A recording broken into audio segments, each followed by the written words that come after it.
असम के नागांव इलाके में एक बहुत पुराना और सुनसान घर था जिसे लोग शापित घर कहते थे। गांव के लोग उस घर के पास जाने से भी डरते थे और हमेशा नए लोगों को चेतावनी देते थे कि उस जगह से दूर रहें। लेकिन कोई भी यह नहीं बताता था कि आखिर ऐसा क्यों कहा जाता है। कुछ साल पहले उसी घर में एक लड़की काया अपने परिवार के साथ रहती थी। वह मासूम और शांत स्वभाव की थी और गांव में उसकी पहचान उसकी सुंदरता और सरलता के लिए थी। लेकिन कुछ गलत लोगों की नजर उस पर पड़ गई।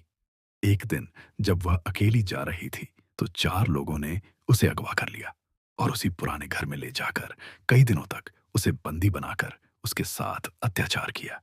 उन दिनों में काया बहुत दर्द और डर से गुजरी और आखिरकार उसकी मौत हो गई।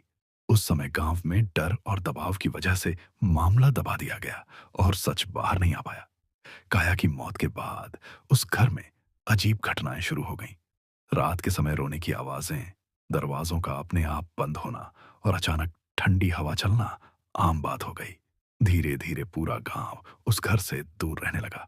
कुछ समय बाद एक तांत्रिक को बुलाया गया जिसने बताया कि काया की आत्मा अधूरी न्याय और दर्द के कारण वहीं फंसी हुई है।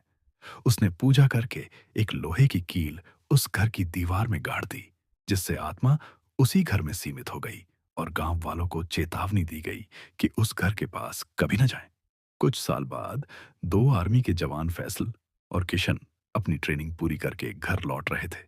रास्ते में उनकी गाड़ी खराब हो गई और वे उसी इलाके में फंस गए जहां वह शापित घर था।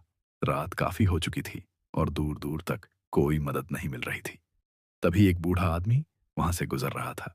उन्होंने उससे मदद मांगी, लेकिन उसने सिर्फ इतना कहा कि उस घर के पास मत ठहरो और जल्दी वहां से चला गया। रात और गहरी हो रही थी, इसलिए दोनों जवानों ने सोचा कि थोड़ी देर उसी खाली घर में आराम कर लिया जाए और सुबह निकल जाएंगे।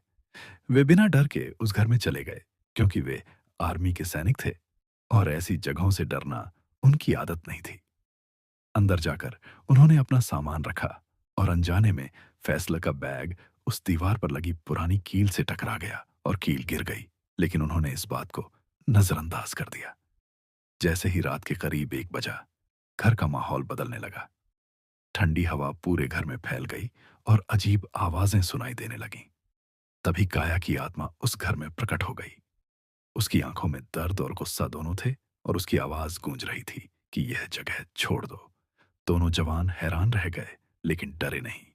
काया की आत्मा बार बार कहती रही कि उसे मारकर यहां फेंक दिया गया और किसी ने भी उसका इंसाफ नहीं किया। तभी वहां एक साधु आ गया जो इस पूरे इलाके की घटनाओं से परिचित था। उसने समझ लिया कि काया की आत्मा अधूरी न्याय की वजह से भटक रही है। साधु ने बताया कि उसकी आत्मा तभी शांत हो सकती है जब उसके अवशेषों का सही तरीके से विसर्जन किया जाए और उसे इंसाफ मिले। फैसल और किशन ने हिम्मत करके उस घर में काया की राख और अवशेष ढूंढे और साधु के बताए अनुसार उन्हें लेकर नदी में विधिवत विसर्जित किया। जैसे ही अंतिम क्रिया पूरी हुई, पूरा माहौल शांत हो गया। काया की आत्मा आखिरी बार दिखाई दी और उसने शांत स्वर में धन्यवाद कहा और धीरे धीरे गायब हो गई। उस दिन के बाद वह घर हमेशा के लिए शांत हो गया और गांव के लोगों को भी एक पुराना सच मिल गया जो सालों से छुपा हुआ था।